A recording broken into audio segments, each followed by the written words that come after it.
Tibdil u titjib bilan li jkollna servizz tas-saħħa li jaqdi lil kulħadd l-istess, fejn kull pazjent jingħata l-aqwa servizz.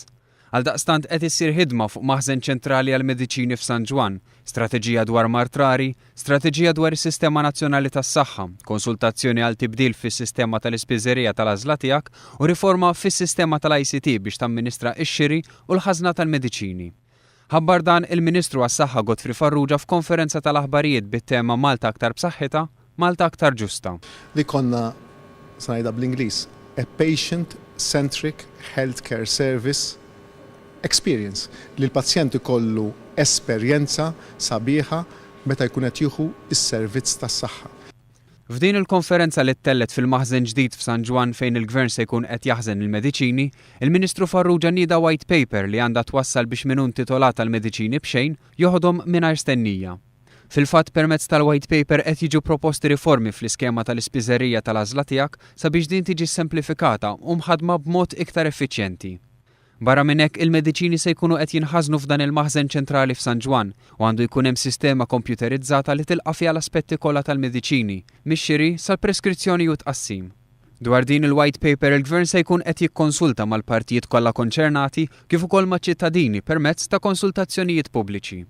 Fl-amministrazzjoni preċedenti kien hemm diversi nuqqasijiet, fosthom nuqqas ta' komunikazzjoni bejn id-dipartimenti, tqassim ħażin tar-riżorsi umani, pjanar finanzjarju ħażin u nuqqas ta' kontabilità. Il-Ministru spjega li ħass sens ta' dekadenza bħela kbira u minkejja l-potenzjal tagħhom il-ħaddiema ma kellhomx il-motivazzjoni biex jaħdmu. Għaldaqstant fil-budget il-Gvern żied l-ammont ta' flus għas-settur tas-saħħa bi 38 miljun euro ħalli jiġu indirizzati dawn il-problemi u tittejjeb is-sistema. Il-Ministru tenna li se ssir ħidma biex kulħadd ikollu aċċess għas servizzi tas-saħħa meħtieġa. Għaldaqstant nhar it-tnejn fil-Parlament se jkun qed jitkellem ukoll dwar strateġija dwar mart rari li fost l-oħrajn titratta mart bħal fibromyalgia u sklerożi multipla. Barra minn hekk ħabbar kif se jkun hemm friża d-demm ta' tip rari, ħalli meta persuna b'dan it-tip ta' demm tiġi fil-bżonn ikun hemm provvista dejjem lesta. U jemmen li dan il-Gvern għandu ħafna tibdil u titjib x'jagħmel, imma qed jimxi fuq ir-roadmap li l-Partit Laburista ħejja qabel l-elezzjoni. Bis-saħħa ta' dialogu li se jsir u bis-saħħa ta' tmexxija u l-forecast li saru, iva għandna naslu.